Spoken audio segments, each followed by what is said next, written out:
Did you know that the Genesis story is not about God creating the entire universe, but really the Genesis story is about God creating the Jewish temple? And here's why. During the time periods of the first and second temple periods of Judaism, for those who do not know, the first temple period is when the first Jewish temple was around. The second temple period is when, after the first temple was destroyed, the first Jewish temple was destroyed by the Babylonians, and the second Jewish temple was made when the Israelites were let out of captivity by King Cyrus the Great. So there are two temple periods of Judaism. During those times, there was a popular saying or a popular idiom that the Jews would use called heaven and earth. Now, heaven and earth to us is the universe, is space, is planets, but to a first and second temple Jew, heaven and earth was the Jewish temple.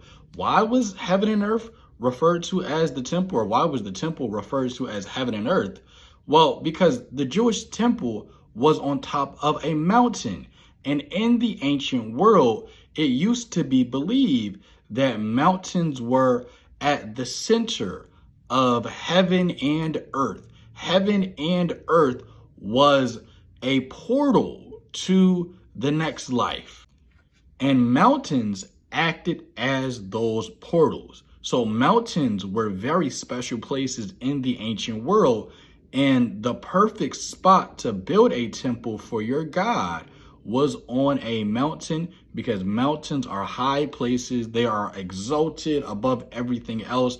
And mountains, in the ancient mind at least, they are what connect heaven and earth together. Now, the book of Genesis was written during the Babylonian captivity. So when the Israelites were in captivity to the Babylonians, that is when they wrote the Genesis narrative.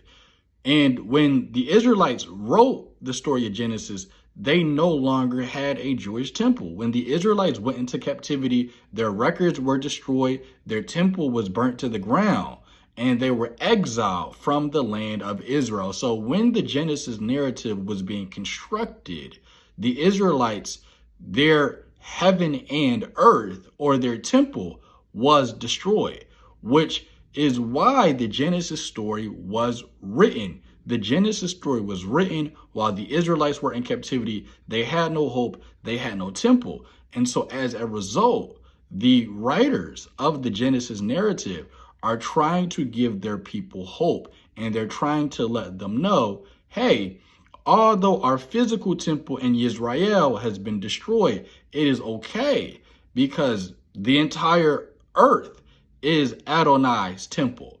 And so when you read Genesis 1, when God creates the world in 7 days, if you go to, for example, 1 Kings chapter 7, King Solomon, it takes some several years to build the first temple of Adonai.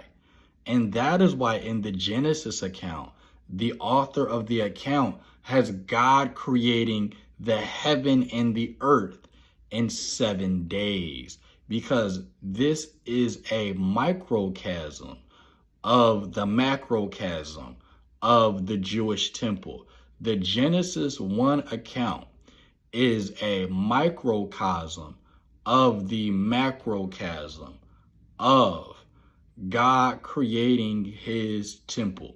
Genesis 1 is really an Israelite political narrative about how God established the heavens and the earth, the same way how King Solomon established God's first temple.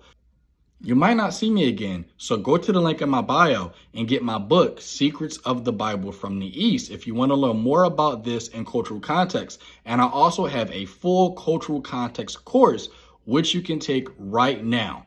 All right, guys, I'm off of here. And once again, follow me.